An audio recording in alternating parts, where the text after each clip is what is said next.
ये कहानी 17 साल की जेसी नाम की लड़की पर आधारित है, जिसके पापा उसी के साथ घपाघप करते हैं। उसके बाद जेसी का भाई भी उन दोनों को घपाघप करते हुए देख लेते हैं। उसके बाद आगे क्या होगा वो हम आज की इस एक्सप्लेनेशन में देखने वाले हैं। आज मैं जिस मूवी को एक्सप्लेन करने वाली हूँ, इस मूवी का नाम है द वॉर जोन और ये मूवी 1999 में रिलीज हुई थी। मूवी के स्टार्टिंग सीन में हम टॉम नाम की एक लड़की को देखते हैं जो जेसी का भाई था और घर पहुँचने के बाद हम जेसी को भी देख पाते हैं। टॉम के घर में टॉम को मिला के टोटल 4 लोग थे, लेकिन टॉम हमेशा उदास ही रहता था क्योंकि लंदन से वापस गांव आने के बाद टॉम के सारे दोस्त छूट गए थे। तभी हम टॉम की मॉम को भी देख पाते हैं जो कि प्रेग्नेंट थी। तभी उनको पेन होने लगता है और सब लोग उन्हें हॉस्पिटल ले जाने लगते हैं, लेकिन जल्दबाजी के चक्कर में उनकी गाड़ी गिरे हुए पेड़ से टकरा जाती है और उनकी गाड़ी का एक्सीडेंट हो जाता है। और जब टॉम के पापा उनकी वाइफ को अपने गाड़ी से बाहर निकालते हैं तो उसके बच्चे का जन्म हो जाता है जो कि एक लड़की थी। लेकिन वहाँ पे एक अच्छी बात ये थी कि एक्सीडेंट में किसी की जान नहीं गई। उसके बाद हम दोनों बहन भाइयों को हॉस्पिटल के बाहर देखते हैं। तभी वहाँ उनके पापा आके उन्हें अंदर बुलाते हैं और जेसी अपने पापा के साथ बाहर चली जाती है और थोड़ी देर में टॉम भी उनके पास चला जाता है। उसके बाद घर आने के बाद जेसी किसी से फोन पे बात करने लगती है। तभी वहाँ जेसी के पापा आते हैं और जेसी के बात करने का तरीका बिल्कुल बदल जाता है और उसके बाद जेसी के पापा उसे अपने बचपन की स्टोरी सुनाने लगते हैं। तब जेसी अपने भाई टॉम को जगाती है और वो दोनों आपस में खेलने लगते हैं। उसके बाद उनकी मॉम छोटी बच्ची को टैक्सी से घर लेके आती है, जिसे देख के ये दोनों काफी खुश हो जाते हैं। उसके बाद टॉम बाहर अपने तन बदन में हवा लगाने के लिए जाता है और वो सामने से जेसी की फ्रेंड लूसी को देखता है, जिसके बाद उन दोनों के बीच नैन मटक्का होने लगता है। जिसके बाद वो टॉम की माँ से जाके मिलती है और टॉम की मॉम उसे अपने गीले कपड़े बदलने के लिए बोलती है और दूसरे कमरे में टॉम भी उसके साथ जाता है। तब वहाँ लूसी टॉम को हरी झंडी दिखाती है, पर टॉम का स्पाइडरमैन खड़ा नहीं होता क्योंकि वो भांग के नशे में सोया हुआ था। अगले दिन टॉम की मॉम टॉम से पूछती है कि ये तुम्हें क्या हुआ, तुम उदास क्यों रहते हो। जिस पर टॉम उसे बोलता है यहाँ मेरा मन बिल्कुल भी नहीं लगा और मुझे अपने लंदन वालों दोस्तों की याद आ रही है। जिस पर उसकी माँ समझाती है तुम इसके बारे में इतना मत सोचो और अब तुम एक नया स्कूल ज्वाइन करोगे जहाँ तुम्हारे और भी अच्छे दोस्त बन जाएंगे। जिसके बाद ये दोनों रेस्टोरेंट से सीधा घर आते हैं, पर घर का गेट लॉक था और कोई रिस्पॉन्स न मिलने की वजह से टॉम खिड़की के पास जाता है। तभी वो वहाँ एक ऐसी चीज देखता है जिसे देख के उसकी फटके 4 हो जाती है। उसके बाद जब गेट खुलता है तो टॉम स्लो मोशन में अपने घर के अंदर जाता है और उसके बाद वो अपनी बहन जेसी के पास जाता है और वहाँ जेसी भी बिना पपीते ढके हुए बैठी थी। जिसपे जेसी टॉम से पूछती है कि क्या हुआ।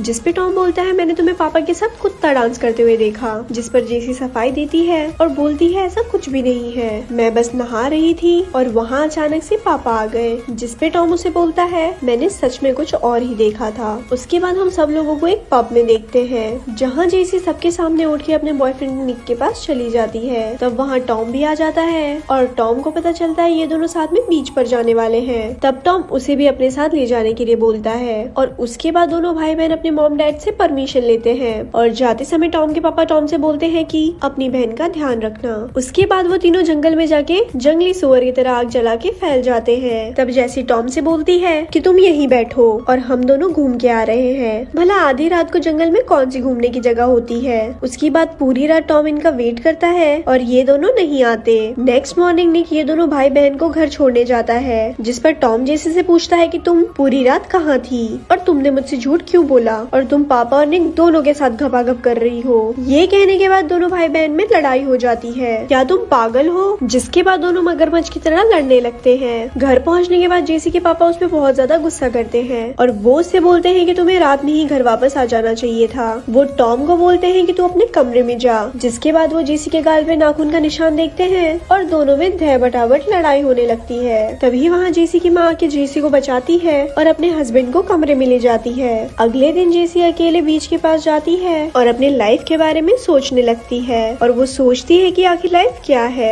तभी वहाँ टॉम भी आ जाता है और दोनों भाई बहन एक साथ घर आ जाते हैं। घर आने पे टॉम के पापा किसी से फोन पर बात कर रहे थे और टॉम चुपके से उनके कमरे में चला जाता है और उनके कमरे से सिगरेट का पैकेट चुरा लेता है और बैग चेक करने पर उसे जेसी और उसकी फ्रेंड लूसी का उसके पापा के साथ घपाघप वाली फोटो मिलती है। जिसे देखने के बाद वो जेसी को ये दिखा के बोलता है कि मैं इसके बारे में मॉम को बता दूंगा। जिसके बाद वो बोलती है कि क्या तुम मेरे और लूसी के साथ ये चाहते हो। तब टॉम बोलता है कि ये फोटो मैं ले रहा हूँ और ये कह के वो वहाँ से चला जाता है। अगले दिन टॉम अपनी माँ से लंदन जाने के लिए पूछता है, लेकिन उसकी माँ उसे साफ मना कर देती है। जिसके बाद वो अकेले बीच पे जाता है और पीछे मुड़ने के बाद वो देखता है कि डैड और जेसी कहीं जा रहे हैं और वो भागते हुए उनका पीछा करता है। तब वो लोग वहाँ पर एक जगह पर अंदर जाते हैं और टॉम वहाँ अंदर अपना कैमरा छुपा देता है और वहाँ से सीधा अपने घर आ जाता है। और अगले दिन जब उसके पापा घर से निकलते हैं तो टॉम भी उनका पीछा करता है और वो उसी पुरानी जगह पे जाके अपना कैमरा निकाल के रिकॉर्डिंग शुरू कर देता है, जहाँ वो देखता है कि जेसी रो रही है और वहीं पीछे से उसके पापा उसके साथ घपाघप करते हैं, जिसे देखने के बाद टॉम को खुद में काफी गिल्ट फील होती है और वो अपना कैमरा नीचे फेंक देता है। और घर पे जाने के बाद वो जेसी से बोलता है कि मैंने तुम्हें और पापा को एक साथ घपाघप करते हुए देख लिया। ये सुनने के बाद जेसी लाइटर जला के अपने पपीते को जलाने लगती है, जिससे उसको दर्द हो। तब टॉम उसे समझाता है कि तुम्हें इसके बारे में मॉम से बात करके इससे बाहर निकलना चाहिए, जिसपे जेसी उससे बोलती है कि कल मैं पापा के साथ लंदन जा रही हूँ, तुम भी हमारे साथ चलो, तुम्हें वहाँ मजा आएगा। पर टॉम बिना बोले वहाँ से चला जाता है, जिससे जेसी को काफी बुरा लगता है और वो रोने लगती है। शायद यहाँ डायरेक्टर को मिर्गी का दौरा पड़ता है और वो सीन यहाँ से स्विच कर देता है। जिसके बाद हम इन तीनों को एक साथ लंदन में देखते हैं और वहाँ जेसी अपने फ्रेंड कोरल से मिलने जाती है और जेसी के जाने के बाद कोरल टॉम के साथ केरोसिन तेल लगा के अपने बदन में आग लगाने लगती है। तब वहाँ अचानक से जेसी की एंट्री होती है और वो नेटफ्लिक्स का शो बिना सब्सक्रिप्शन के देख लेती है। और उसके बाद हम व्यूअर्स टॉम को उसके घर पर देखते हैं, जहाँ उसकी माँ उसे उठाती है और बोलती है कि तुम्हारी छोटी बहन की तबीयत बहुत ज्यादा खराब है और हमें इसे डॉक्टर के पास ले जाना होगा। और सब लोग गाड़ी में बैठ के हॉस्पिटल में जाते हैं, जहाँ उसकी तबीयत ठीक हो जाती है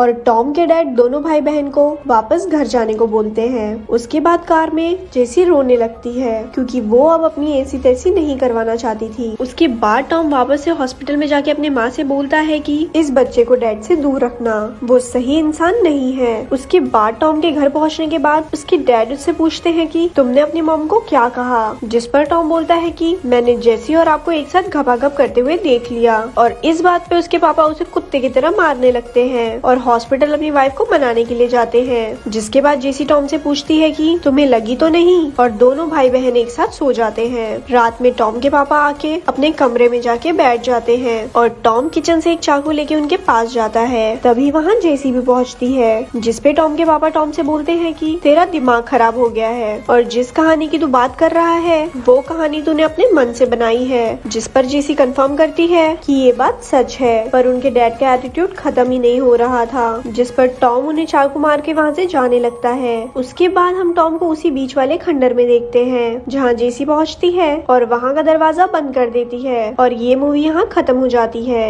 ऐसे ही और स्टोरी सुनने के लिए हमारे पेज को लाइक करें। धन्यवाद।